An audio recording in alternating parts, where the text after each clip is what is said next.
Monsoon ने पकड़ी रफ्तार, 4 अक्टूबर को होगी भारी बारिश। मौसम विभाग का इन राज्यों के लिए अलर्ट। मानसून ने फिर से रफ्तार पकड़ ली है। इसी बीच मौसम विभाग ने दशहरे के लिए भारी बारिश का अलर्ट जारी किया है। 4 अक्टूबर को कई राज्यों में जमकर बादल बरसेंगे। राजस्थान में कैसा रहेगा दशहरे पर मौसम? राजस्थान में इस साल अच्छी बारिश देखने को मिली है, लेकिन पिछले कुछ दिन में मानसून की रफ्तार धीमी हो गई। हालांकि सोमवार को राजस्थान में मानसून ने एक बार फिर रफ्तार पकड़ ली, जिससे कई जिलों में बारिश देखने को मिली है। मौसम विभाग के अनुसार दशहरे पर 6 अक्टूबर को राजस्थान के कई जिलों में भारी बारिश हो सकती है। इस दौरान कई जिलों में बिजली गर्जना और तेज हवाएं चलने की भी संभावना है। राजधानी दिल्ली में कैसा रहेगा दशहरे पर मौसम का मिजाज? राजधानी दिल्ली में भी मानसून ने एक बार फिर रफ्तार पकड़ ली है। ऐसे में मौसम विभाग के अलर्ट के अनुसार दिल्ली में दशहरे पर 6 अक्टूबर को कई जगह रिमझिम बारिश हो सकती है। दशहरे पर इन राज्यों में होगी भारी बारिश। मौसम विभाग के अनुसार दशहरे पर देश के कई राज्यों में मानसून की रफ्तार देखने को मिलेगी। मौसम विभाग के 6 अक्टूबर को उत्तर प्रदेश, उत्तराखंड, हिमाचल प्रदेश, जम्मू कश्मीर, पंजाब, हरियाणा, महाराष्ट्र, गोवा, कोंकण, सौराष्ट्र, कर्नाटक, तेलंगाना, तमिलनाडु, तटीय आंध्र प्रदेश, रायलसीमा, मध्य प्रदेश, बिहार, पश्चिम बंगाल, ओडिशा, सिक्किम, छत्तीसगढ़, झारखंड, अंडमान निकोबार, त्रिपुरा, असम, मेघालय और नागालैंड में कई जगह भारी बारिश होने का अनुमान है। इस दौरान बिजली गर्जने और तेज हवाओं का भी अलर्ट है। यूपी में मानसून की विदाई रुकी।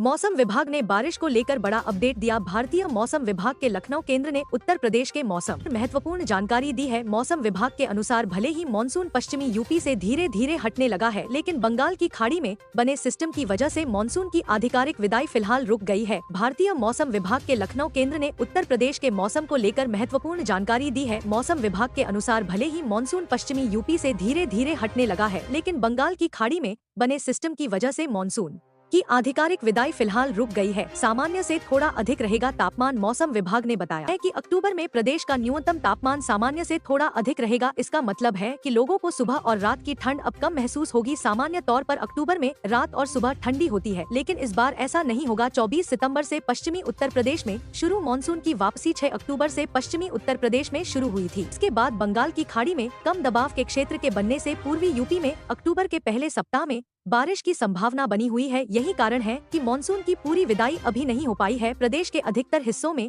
रात का न्यूनतम तापमान सामान्य से थोड़ा अधिक रहने का अनुमान है, यानी रात और सुबह की ठंड सामान्य से कम महसूस होगी। वहीं दिन का अधिकतम तापमान सामान्य के आसपास ही रहने की संभावना है। इसका मतलब है कि दिन के समय मौसम सामान्य रूप से रहेगा। इसका सीधा मतलब है कि अक्टूबर में सुबह और रात में वैसी ठंड महसूस नहीं होगी जैसी सामान्य रूप से होती है। वहीं बारिश की संभावना के चलते मौसम में हल्की नमी और कभी कभी उमस भी बनी रह सकती है। मौसम विशेषज्ञों का कहना है कि बंगाल की खाड़ी में बने सिस्टम के कारण मानसून की विदाई में और कुछ दिन की देरी हो सकती है। अलवर शहर में हुई बारिश। मौसम हुआ सुहावना। गुरुवार को अलवर शहर में मध्यम स्तर की बारिश हुई। सुबह से ही आसमान में बादलों का डेरा रहा और दोपहर को हुई बारिश से मौसम खुशनुमा हो गया। गुरुवार को अलवर शहर में मध्यम स्तर की बारिश हुई। सुबह से ही आसमान में बादलों का डेरा रहा और दोपहर को हुई बारिश से मौसम खुशनुमा हो गया। मानसून का मौसम भले ही समाप्त हो चुका है, लेकिन इस बारिश ने किसानों को राहत दी है। खेतों में नमी बढ़ने से रबी की फसल की बुवाई समय पर शुरू हो सकेगी। राजस्थान में हिसाब किताब के अनुसार मानसून की विदाई हो चुकी है, पर कई शहरों में बारिश का दौर जारी है। मौसम विभाग की नई भविष्यवाणी के अनुसार आज भी 24 जिलों में तेज बारिश की संभावना है।